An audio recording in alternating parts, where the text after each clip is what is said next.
Hi guys, having understood basic aspects of ABG in the previous lecture, now it is time to dive into deeper aspects of blood gas analysis. So in today's lecture, we will be discussing each and every type of acid-base disorder, and we will also take up questions related to each and every topic. I have already discussed that this is relatively tougher topic of medicine. So at times you guys will also need to apply your common sense, okay?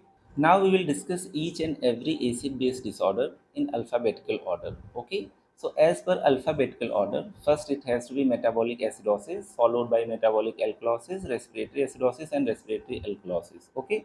So let's start with metabolic acidosis. As the name itself indicates, it will happen when you will find decreased amount of bicarbonate in a ABG sample. Okay, right. In the very first slide, we had already discussed that in an ABG analysis, you have to look at basic four parameters. Number one, you have to look at pH, then you have to look at PCO2, bicarb, followed by anion gap. Okay, what are the normal values as per Boston's criteria?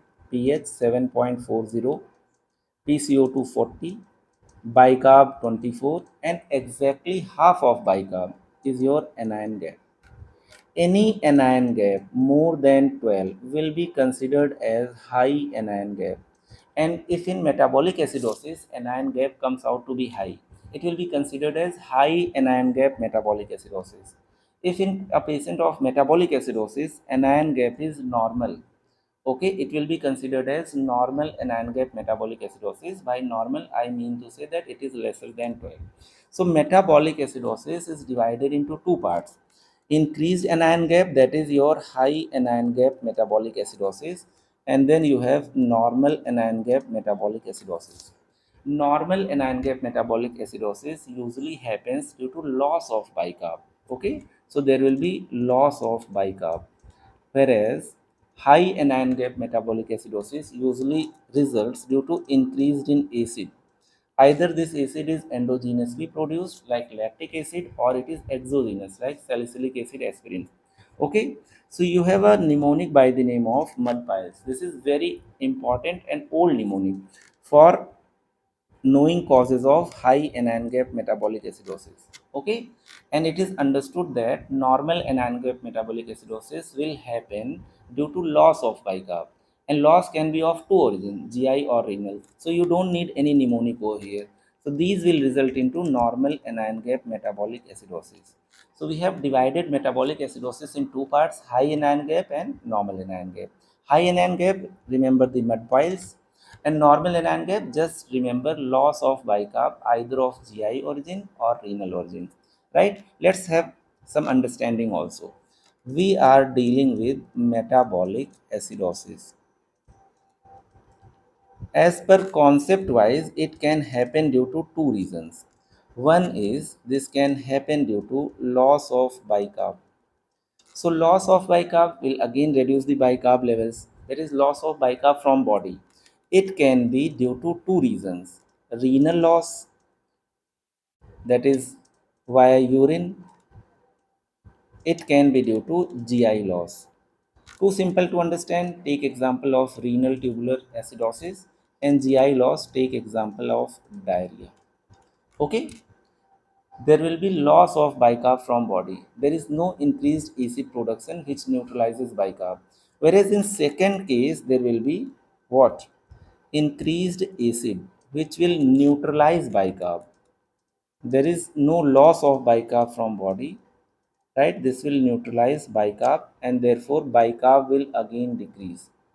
So this results into normal anion gap metabolic acidosis, and this results into high anion gap metabolic acidosis, in which anion gap will be more than 12.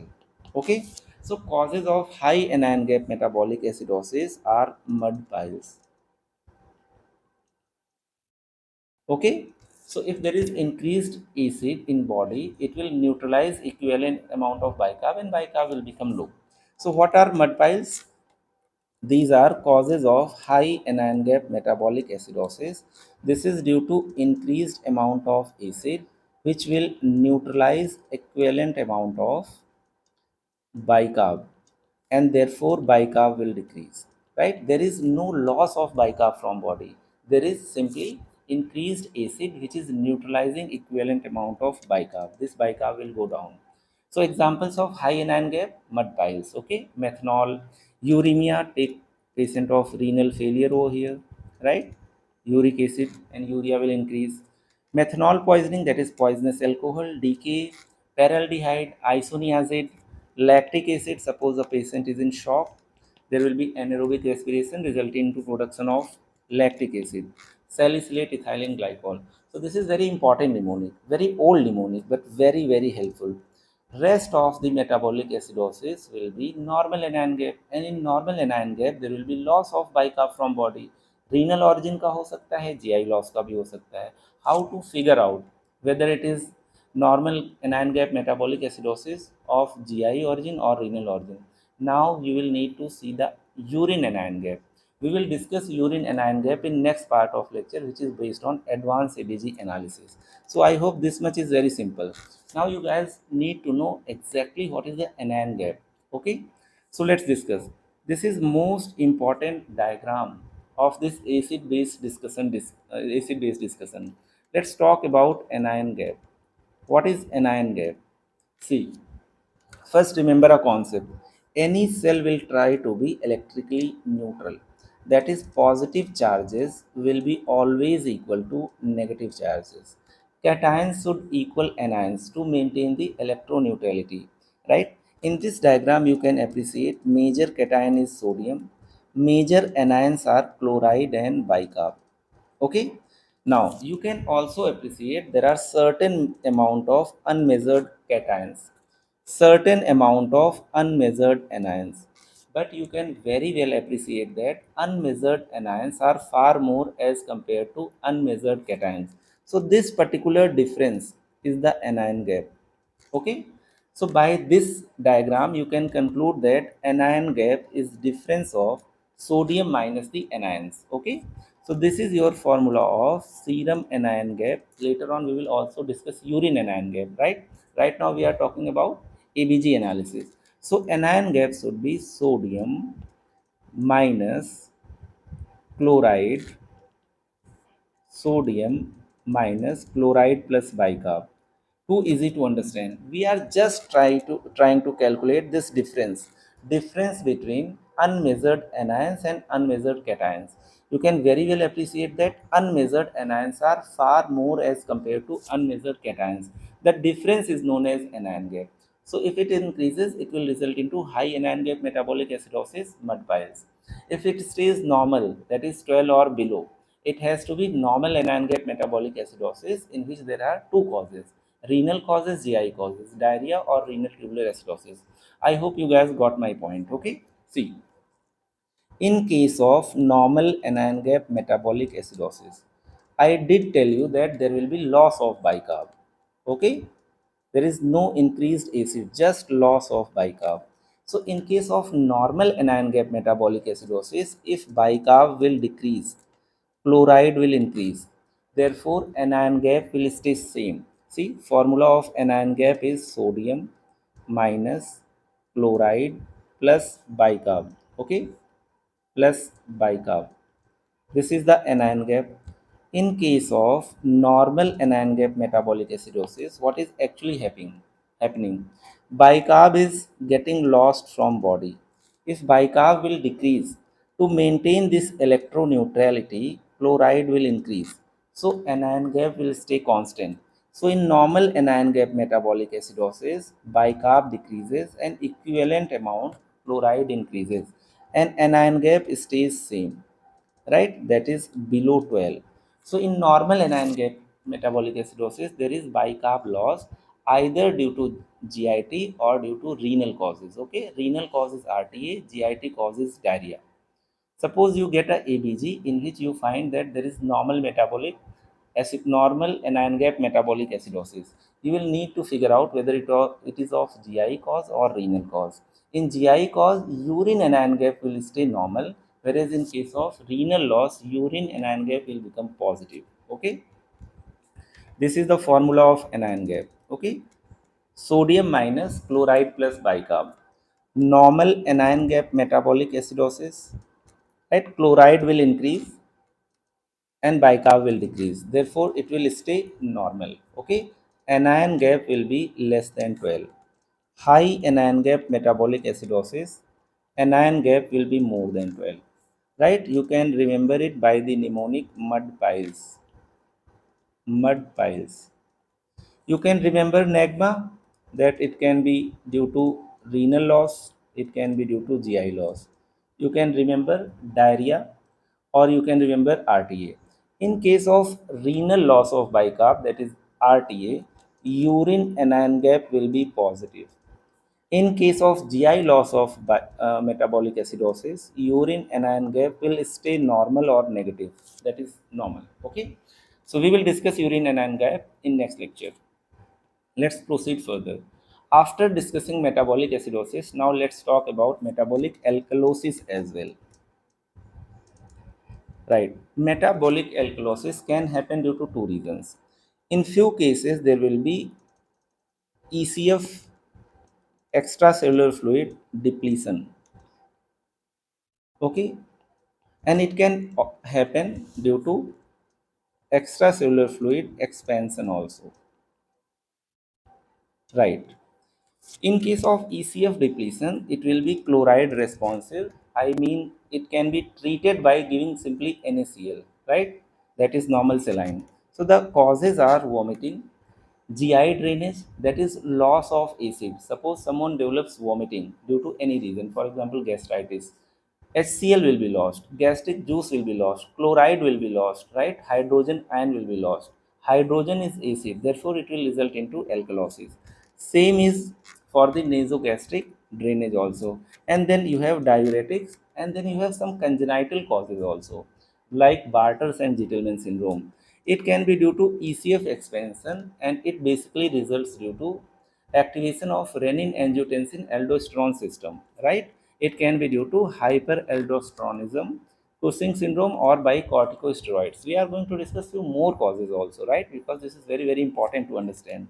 So there will be ECF depletion resulting into chloride responsive, that is NaCl responsive metabolic alkalosis, and then you have ECF expansion. This will not respond to normal saline. Okay, let's discuss. We are going to talk about metabolic alkalosis. Definitely in metabolic alkalosis, bicarb levels will increase, right? As per Boston's criteria, the bicarb levels will be more than 24. Okay, in metabolic acidosis, it will be lesser than 24. So metabolic alkalosis can happen due to two reasons. One is ECF depletion, that is chloride responsive, that is NaCl responsive, normal saline responsive. The other one will be chloride non-responsive. So let's divide it into two parts. Chloride responsive. By saying chloride responsive, I mean this can be treated by giving normal saline, which contains equivalent amount of sodium and chloride, normal saline. Okay. And second part, you have chloride unresponsive. Chloride unresponsive. In these cases, there will be volume expansion, volume overload in body, primarily due to increased renin-angiotensin aldosterone system. Okay, right. So in this case, chloride responsive metabolic alkalosis, first and foremost, is the upper GI problem, that is vomiting. Similar thing can also happen due to aspiration of gastric contents, right? That is nasogastric aspirate. Diuretics, be it loop diuretic or thiazide like diuretics, each and everything can cause metabolic alkalosis. To take example of diuretics,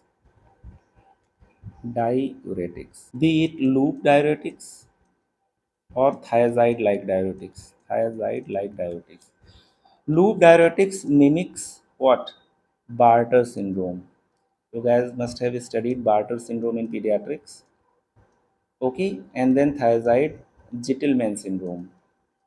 Gitelman syndrome. So these are the causes of chloride responsive metabolic alkalosis. In these cases, you can treat the patient by simply giving normal saline. Whereas in chloride unresponsive, there will be ECF expansion. Okay, so it will not respond to what normal saline. Here you can have increased steroid hormones, okay, increased mineralocorticoid or glucocorticoid. So if aldosterone increases due to any reason, aldosterone increases. Suppose there is hyperactivation of renin-angiotensin-aldosterone system, or if there are increased glucocorticoids at increased concentration can develop aldosterone, that is mineralocorticoid property. So it can be due to steroid intake, okay, or it can be due to Cushing syndrome. So this is easiest way to understand about metabolic acidosis and metabolic alkalosis. In metabolic acidosis, bicarb will go low either due to loss of bicarb or due to gain of acid. Loss of bicarb will result into normal anion gap metabolic acidosis, whereas gain of acid will result into high anion gap, that is your mud piles. Similarly, you have metabolic alkalosis in which pH will increase due to increase in bicarb levels, okay, and this can be chloride responsive, chloride unresponsive. In chloride responsive, usually there is volume depletion. In chloride unresponsive, there is usually volume expansion. Chloride responsive, like vomiting, GI aspirate, okay, or due to use of diuretics, or it can be congenital due to Barter's or Gitelman syndrome. Whereas chloride unresponsive will be due to mainly activation of renin-angiotensin-aldosterone system.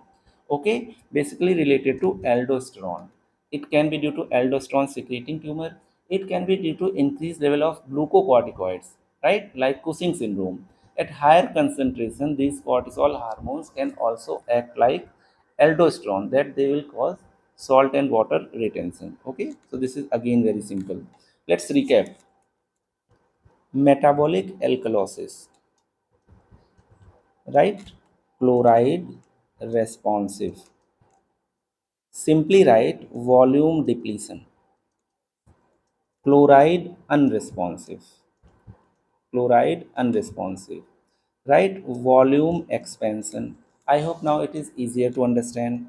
This can happen due to vomiting. Okay, there will be loss of HCl from gastric juice. This can be due to aspiration of gastric contents. Gastric contents.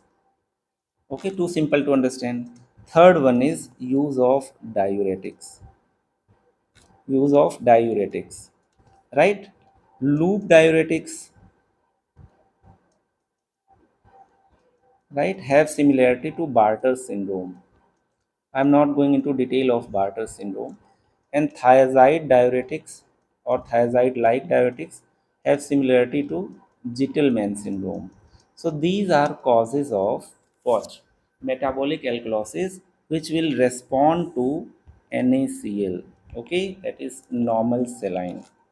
And on the other hand, you have chloride unresponsive metabolic alkalosis, which are not going to respond to normal saline, right? You will have to treat the cause. Mainly aldosterone will increase, right? Aldosterone. Take example of Cone syndrome, okay? And you can take example of what? Cushing syndrome. In Cushing syndrome, glucocorticoids will increase. You can also take example of renin secreting tumors, right raining secreting tumours तो यहाँ पे हम लोग क्या देख पा रहे हैं what is being activated renin angiotensin aldosterone system so on one hand you have volume depletion, on the other hand you have volume expansion. On one hand you have NaCl responsive, that is chloride responsive, and on the other hand you have chloride unresponsive. I think by this description it is pretty much clear now. Okay, now let's talk about respiratory acidosis. We are maintaining the alphabetical order. So again apply common sense. Respiratory acidosis means more of PaCO₂. Right? As per Boston's criteria, it will be more than 40 millimeters of mercury, resulting into fall in pH. More of carbon dioxide, more of carbonic acid, right? And it will result into decrement of pH. So it will basically happen when there will be hypoventilation, when respiratory rate decreases, right? Be it respiratory origin or be it due to CNS origin. So if respiratory rate will decrease, CO2 will increase. Therefore, partial pressure of carbon dioxide in arterial blood will also increase in the same proportion. So hypoventilation has to be remembered. Okay, if someone goes into respiratory arrest, okay, if a patient of Guillain-Barré syndrome develops what diaphragm palsy, it will result into decreased respiratory rate or respiratory arrest, resulting into increased carbon dioxide in the blood itself. Okay, so here PCO2 will increase, and as per Boston's criteria, anything above 40 mm of Hg will be taken as respiratory acidosis. Okay, see, suppose if someone is suffering from any CNS cause and it results into depression, so respiratory rate will go down, right? Mainly happens with sedatives. Neuromuscular blockage, okay, due to inability of respiratory muscles to function properly. COPD, in COPD, that is obstructive lung diseases, there is problem with expiration, problem with exhalation. So in COPD there is problem with expiration. So if expiration is not being happening properly, PCO2 is going to increase. Same thing happens with what? Obstructive sleep apnea. There is obstruction because tongue falls posteriorly. Okay, so PCO2 will again increase. Thoracic cage abnormalities, right? Ventilation decreases. If ever ventilation will decrease, CO2 was out will decrease. Therefore, CO2 will accumulate into your body, resulting into respiratory acidosis. Okay, too simple to understand. Basically, you need to remember a single word, that is hypoventilation due to any cause, and particularly if respiratory rate decreases. Okay, too simple to understand. More of CO2, more of carbonic acid, more of acid, that is respiratory acidosis. Okay, let's take a question over here. Okay, first question in this lecture: doctor on duty reviewing ABG, right? pH is 7.36, PCO2 55, and bicarb level is 30. So let's discuss as per Boston's criteria. And when you analyze any ABG, first look at pH, then look at the primary problem, then look at the compensation. Okay, so we have certain rules. First, look at pH, then what is the primary problem, and then what is the compensation. Now we have already studied the magic numbers, right, as per alphabetical order. So this question will become very easy for you guys. See, and you will also apply the Boston's criteria. So as per Boston's criteria, normal pH has to be taken 7.40, normal PCO2 40, normal bicarb levels 24, and anion gap कितना होता है 12. अभी तीन ही parameter लेते हैं. Let's analyze this particular ABG. See, pH has fallen. It is below 7.40. So primary thing is acidosis. Second thing, which is supporting acidosis, which is moving along acidosis, either carbon dioxide or bicarb. See, increased PCO2 will result into more of carbonic acid. So this is primarily respiratory acidosis. Whether it is fully compensated, uncompensated, or partially compensated, this is our third step. So let's check out the compensation also. See, carbon dioxide has increased 15 millimeters of mercury. Normal कितना होता है 40 is normal, and now you are finding 55. Okay, and suppose this is case of chronic lung problem. Okay, see, CO2 has increased by 15. We have studied as per magic numbers in case of chronic respiratory acidosis per 10 mm increase in CO2, rise in bicarb should be by 4. Okay, so let's check the bicarb values. It is 30. Normal is 24. It has increased by 6. Okay, and it has normalized the pH as well. How much the bicarb should increase? Per 10 mm of PCO2, bicarb should increase by 4. So for 15 mm rise in PCO2, bicarb should increase by 6. And bicarb has increased by 6. Okay, therefore it is fully compensated respiratory acidosis. This is fully compensated respiratory acidosis. Okay, first option is correct. So in this way, you analyze ABG, you interpret ABG using Boston's criteria and rule, that is, look at pH, look at the primary problem, and also calculate the compensation as per the magic numbers. Okay, right. So take a hypothetical example, right? Suppose pH is 7.20, PCO2 is 60, and bicarb is 23. Okay, now let's analyze. Also make some modifications over here. Bicarb is 25. Okay, let's analyze. See, primarily this is acidosis. Second, you have to look what is the primary problem. This can make the pH fall. This cannot make the pH fall. So this is primarily respiratory acidosis. Okay, whether there is compensation or not, whether it is fully compensated or not, we will figure it out. Okay, so rule of compensation. Suppose this is acute respiratory acidosis. In question, if you get that this is patient of ARDS, acute respiratory disease, example ARDS. Okay, so compensation has to be as per Boston's criteria. In case of respiratory acidosis, if it is acute origin, per 10 mm rise in PCO2 will result into 1 milliequivalent rise in bicarb. Simple.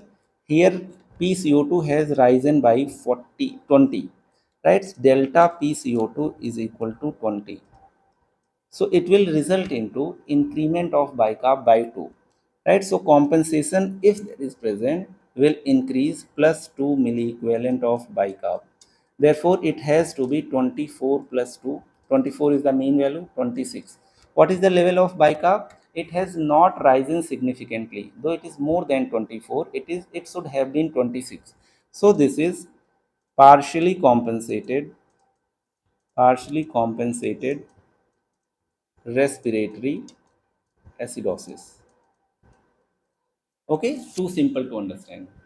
Now next, take another acid base disorder. Let's talk about respiratory alkalosis. So what is respiratory alkalosis? If in respiratory acidosis PCO2 was increasing, in this case PCO2 will decrease. Okay, so this can result due to increased respiratory rate, that is hyperventilation. Too easy to understand. More of CO2 was out will result into less of carbonic acid. Less of carbonic acid means less of acid, means it is case of respiratory alkalosis. Okay. So whenever respiratory rate will increase, it will result into respiratory alkalosis. See, anxiety or pain can result into hyperventilation. Sepsis, example of pneumonia. Respiratory rate can increase. See, example of anxiety. In anxiety, respiratory rate will increase, but there is no respiratory pathology as such, right? So in this case, PCO2 will decrease and PO2 will increase or stay normal. Whereas in cases of sepsis, take example of pneumonia, respiratory rate will at least initially increase, resulting into decreased PCO2. This is decreased, okay? Decreased PCO2, but it can be also related to decreased PO2 also, right? Due to inability of oxygen to diffuse into the bloodstream. So this is again very simple, right? Now let's take up another multiple choice question, right? Here a patient has presented with ABG with pH 7.45, PCO2 30, and bicarb levels of 20. Suppose this patient is suffering from acute respiratory distress syndrome, okay, ARDS, mild ARDS, mild form of ARDS. Now interpret this ABG. You have pH of 7.45, you have PCO2 of 30, you have bicarb in the range of 20. So we have to interpret this ABG. See, pH is way above 7.40. So this has increased. So in first step, you can conclude that this is alkalosis. Too simple to understand. In second step, you need to figure out which can cause alkalosis. Okay, so this particular thing rise in PCO2 will cause acidosis, fall in PCO2 will cause alkalosis. And this can cause acidosis because bicarb level has decreased. So alkalosis of respiratory origin will result into respiratory alkalosis. Too simple to understand. Now it is our job to find whether compensation is complete or not. Let's see compensation as per magic numbers. Let's figure it out. Okay. See here delta PCO2 is 10. 40 is the mean value minus 30 is equal to 10. And this is case of acute respiratory alkalosis because in ARDS is not a chronic problem. This is acute problem. So if it is acute respiratory alkalosis, the magic number, what is the magic number? Magic number will be 10 millimeter fall in PCO2 will result into 2 milliequivalents fall in bicarb. So in this particular case, PCO2 has fallen by 10. So it will at least result into 2 milliequivalent fall of bicarb. Now this just calculate the compensation. Bicarb is usually 24, right? It has fallen by 4. So this bicarb has compensated the thing and pH has come into normal range. So this is fully compensated. Fully compensated what? Respiratory alkalosis. I hope this is too easy to interpret. Okay, right. So this was our discussion on various types of acid base disbalances. Now let's take another example. Match acid base status of the following sample. Okay, here you have pH 7.39, PaCO2 59, and bicarb of 35. Let's interpret this ABG. First, pH has decreased, so this is acidosis. Okay, then you can appreciate that PCO2 has increased. PCO2 has increased, right? This can reduce the pH, whereas bicarb has increased. This cannot reduce the pH. So this increase in PCO2 is along the direction of acidosis, so it has to be respiratory acidosis. And if this patient is suffering from chronic obstructive pulmonary disease, this case is chronic. Okay, now you need to calculate the compensation as per what? Magic numbers.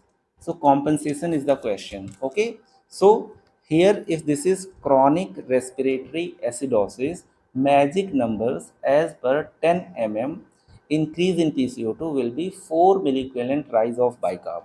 Okay, so magic number per 10 mm rise in PCO2, there should be 4 milliequivalent increase in bicarb. Let's check it out, right? PCO2 has increased by 20, right? So this is 20. If for 10 bicarb increases by 4, for 20 it should increase by 8. Let's check bicarb level is how much? 35. So 24 plus 8 is equal to 34, right? And bicarb is 35. So this is fully compensated for chronic respiratory acidosis.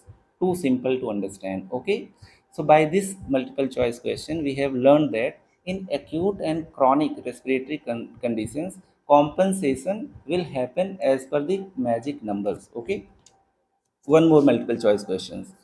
A woman found comatose, okay, having taken unknown number of sleeping pills. Now arterial blood gas shows pH of 6.90, very critical, okay, incompatible to life. PCO2 is 68, and third is bicarb, the level is only 13. Our first job is to figure out whether it is acidosis or alkalosis. It has to be acidosis. Okay, second job is to figure out whether it is primarily respiratory cause or metabolic cause. See, this can also result into acidosis, this can also result into acidosis. So in this particular question there is no compensation. You are dealing with a mixed disorder in which you have acidosis due to two reasons, right? One is due to respiratory cause and the second one is due to metabolic cause. Okay, so this is patient of respiratory plus metabolic acidosis. right? This is mixed disorder, right? Two acid base disorders are present in this particular patient. Whenever you deal with mixed disorder, it is very difficult to treat. Okay, I hope you guys understood what I was trying to convey. In next part, we will discuss advanced ABG scenarios. Okay, till then, bye bye.